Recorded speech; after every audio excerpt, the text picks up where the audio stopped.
Kind of like learning the 12-bar form will help you hack into the sound of the blues, this simple chord progression, it'll make people think you can play rags for days.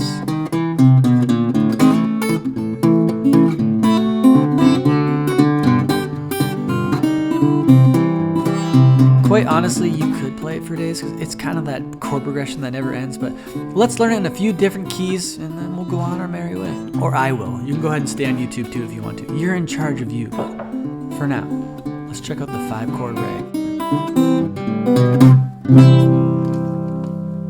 If you're new here, my name is Kyle Orla and I make videos on YouTube about fingerstyle guitar and help you go a little bit deeper over on the Patreon page if that's your kind of thing. Check it out. Today we're going to talk about the 5 chord rag because it's a great gateway into the fingerstyle ragtime thing, and a great place to start is the key of C. A lot of simple chords, but you might have to play them a little bit differently in order to get this ragtime fingerstyle thing all together. So the first chord is C, and we're actually going to move down to an A chord, A major chord. If you think about C major, it's supposed to be A minor. We're going to play A major, and we're going to play what's known in this world as a long A chord. I don't know where it came from, probably Roy Bookbinder, I'm not sure, but we're calling that a long A chord. You could also grab an A7 from it. This A chord is lovely. I love it when it's the right chord for the right thing, but for this thing we're going to grab this A chord.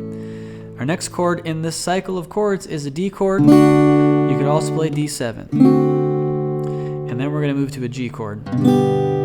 You could also play G7. Go back to C. Now, if you know anything about music, this isn't really in the key of C, is it? It's kind of in the realm of C. The resolution finishes with C. But we kind of move through all the keys that we're going through. And so if you think about you're in the key of C, right? And we're going to move down.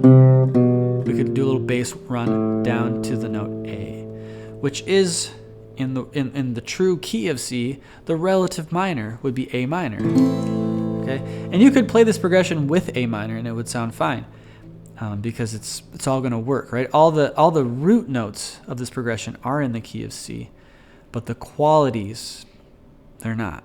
So the quality is supposed to be A minor, and in fact D is supposed to be D minor, but we play D major, D7, and G is the right chord. G is the right chord for the key of C. And what's kind of happening here, without getting too deep into the weeds about music theory, is these are all 5 chords resolving to their home place, but then instead of that being the true resolution, you're just making that another 5 chord. So let's go ahead and look at the circle of fifths to kind of display this clearly. If you're in the key of C, right, and we're walking down, we're going back down to the A, right? A is the 5 of D. Right? You can see how that works on the circle. You just kind of move around the circle. D is the 5 of G. Okay? And G is the 5 of C. So that's called a cycle of 5s. Sometimes it's called going around the horn. We've talked about this with Rag in C by John Jackson and other rags that we've talked about on this channel. Is this whole going around the horn thing. It really comes from rhythm changes, but actually that is... There's kind of some misunderstandings of that original composition as well. I'd like to go into it at a later date. The original rhythm changes chord progression is actually pretty insane. This is almost more of like a diluted version of it. It's great. Obviously, there's hundreds of songs that use this chord progression or use it as a bridge in the jazz world of what's called rhythm changes. So we'll get into that at a later date. For now, let's just kind of play through this in the key of C, in the world of C, with a simple fingerstyle pattern. It could sound something like this.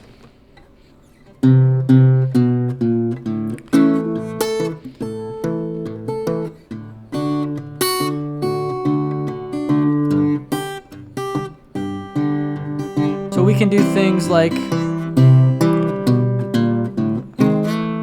little slide.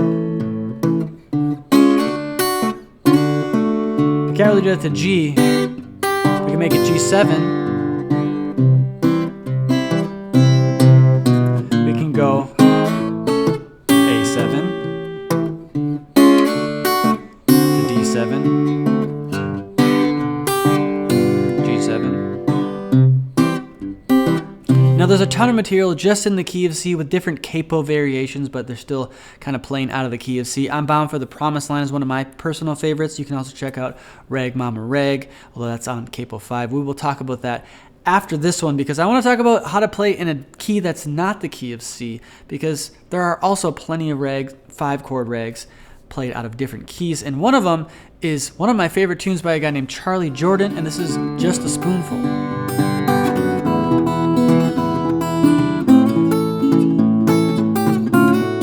So of course we have the exact same chord progression, right? Because that is the theme of this video. It's all going to be the exact same chord progression, but just moved to a different key. We're in the key of G. Again, it's more like the realm of G.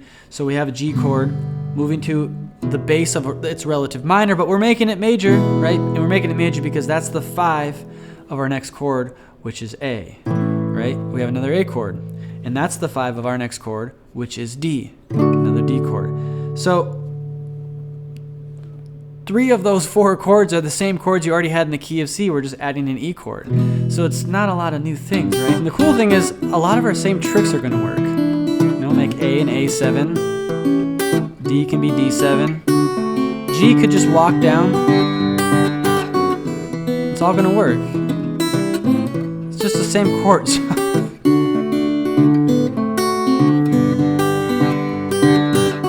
By the way, if you do want to get into the weeds of what Charlie Jordan actually did in his recording, you should check out the Patreon. I'll have a slow play along and tab of Just a Spoonful. Now, C and G are probably the most common keys, you know, if you can call them keys, for the 5-chord rag thing. But one of the most popular tunes for the fingerstyle guitars, Rag Mama Rag, was actually in the key of F. Now, it's just C shapes played at capo 5. I've done a tutorial about this already. You should check it out if you haven't. I did a whole series on Blind Boy Fuller's guitar playing. So what's the big deal, though? I mean, it's really just the same shapes, but you're playing it with a capo. Well, there's 2 guitar players in that recording, and one of them is Reb Gary Davis, and he's playing F position shapes. And he's doing a bunch of crazy bass runs. He's not playing fingerstyle guitar, really. I think he's playing, you know, with a flat pick, or at least using his thumb pick like a flat pick.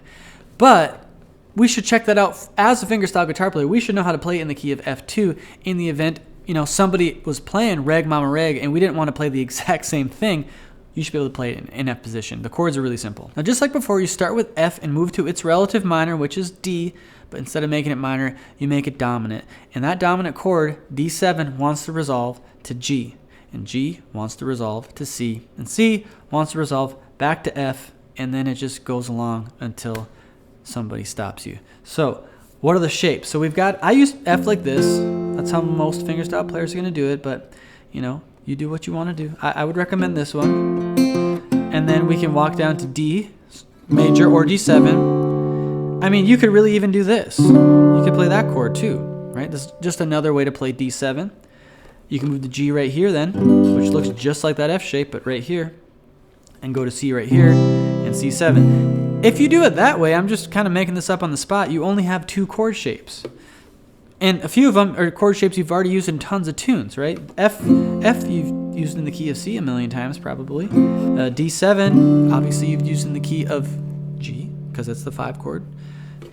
G should be pretty familiar like this. If not, it's just like F, but now it's there. The open A would sound kind of weird if you're not smart about it. And then C, of course, we already played in the key of C earlier, so I hope you remember C from a few minutes ago. So those are the shapes. Pretty easy. What can we do with them? Let's try something.